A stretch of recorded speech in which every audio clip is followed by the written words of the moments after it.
Contextualizando o Brasil, seu canal de educação e cultura na TV Câmara de Barreiras. O off aqui também, a discussão é boa. O professor Freire, desculpa, né, Freitas, que a gente falou aqui no finalzinho de Paulo Freire, estava falando justamente sobre essa questão de você separar, de você criar escolas, né? E Exato. Isso causa uma dificuldade para depois você agregar essas pessoas no final do processo.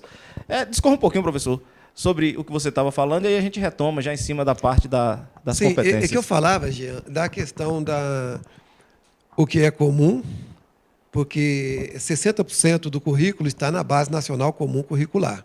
40% deve ser incluído através do regionalismo, da cultura, da economia, dos costumes locais. E você colocou na sua pergunta a questão da individualidade. E eu alertei para este risco de você não querer atender inicialmente a individualidade como se houvesse um currículo individual. Não existe.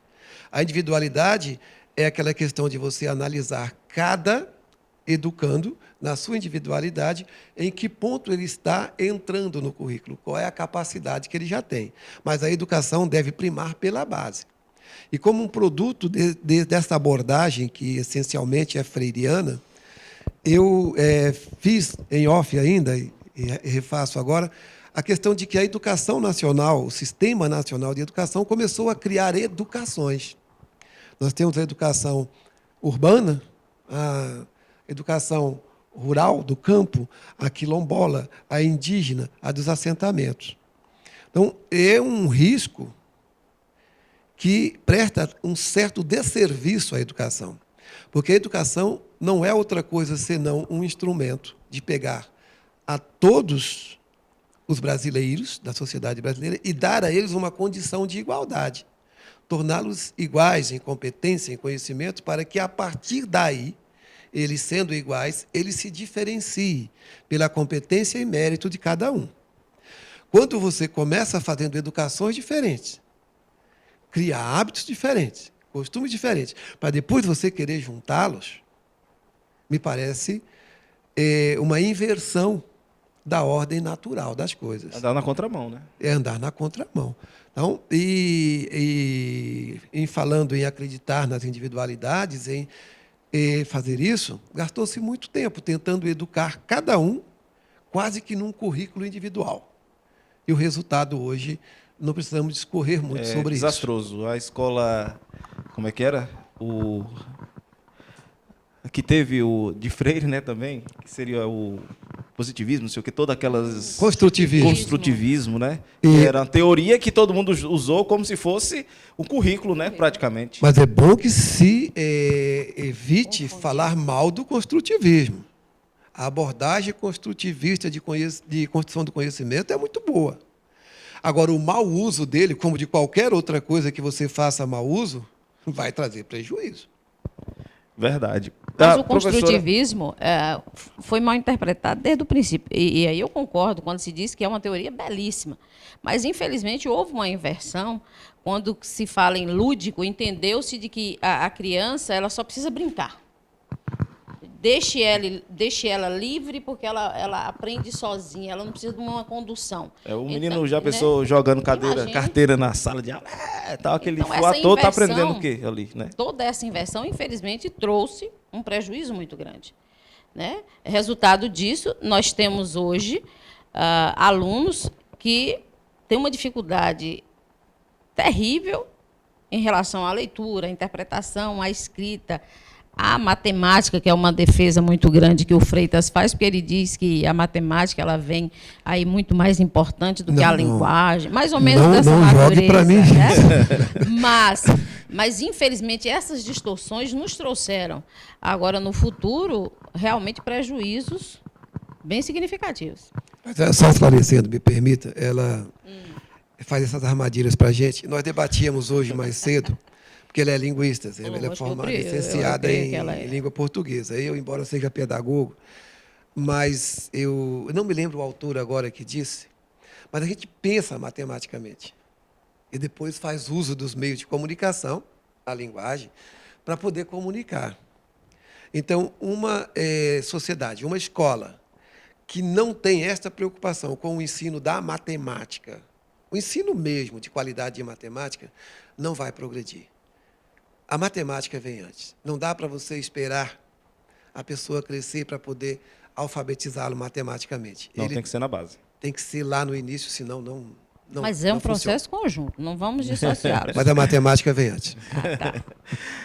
Professora, a gente estava falando aqui que o município vai zelar justamente para a implantação e muito bem implantado isso. Aí nós vamos sair, óbvio, da equipe que está fazendo e precisa ter também o acolhimento do professor. E para a gente preparar esse professor, para ele começar a ensinar em cima de competências, como é que vai ser esse processo a partir de agora? Esse processo ele já se iniciou agora no final de 2018 e vai se estender por todo 2019 com alguns encontros que nós teremos e dar-se-á também nas coordenações pedagógicas, porque é um momento de estudo. Nós adotamos na rede agora coordenações por área. E essas coordenações por área têm o objetivo justamente de que nós sentemos, né, discutamos aquilo que é fundamental e de relevância para que o aluno, de fato, avance. E pensamos também, e é um desejo nosso que se realize efetivamente, que a cada 15 dias, o Freitas não gosta muito do nome formação, né? Mas, de fato, nós estaremos num processo de formação, porque é algo novo, que vai exigir muita leitura, que vai exigir... Discussões já houve, né? A questão agora é como implementar, como fazer esse currículo dar certo. E ele precisa dar certo. Nós temos a perspectiva de fazer uma educação que, de fato, nos traga um indivíduo que lê, que escreve, que interpreta, que sabe fazer conta. Só para complementar a fala dela, que foi bastante clara, não se está começando a trabalhar com o currículo por competência agora. A teoria do currículo por competência já é bem antiga, o nosso quadro de docentes e de gestores já a conhece. O que há é um documento novo, né? Você tem a Base Nacional Comum Curricular, a partir dela nós construímos a nossa proposta curricular municipal, de maneira que cada escola não está órfã. O que é que eu preciso trabalhar? Está lá na proposta curricular. Para cada período letivo, está lá o conteúdo que deve ser ensinado, certo? Tanto já o regionalizado quanto o comum. Claro que ainda sobra espaço para o professor não, ele tem sempre espaço para poder acrescentar alguma coisa, que é a liberdade de docência, a liberdade de cátedra, que a gente diz. Mas é bom que as pessoas entendam que tem uma lei de 2008, Lei 11.738, que é um dos sustentáculos da qualidade tão desejada que estamos atrás de construir na educação. O nosso professor reclamava muito, e ainda alguns municípios continuam reclamando porque isso não foi atendido. Barreiras atende. Que faltava a ele tempo para ele estudar. Então, a Lei 11.738, uma lei federal, determinou que cada docente tenha 1/3 do tempo dele. Eu tenho 20 horas por semana, 1.200 minutos. É isso? 400 minutos é para estudar. Então, que é o tempo de coordenação ao qual referiu a Aldeci.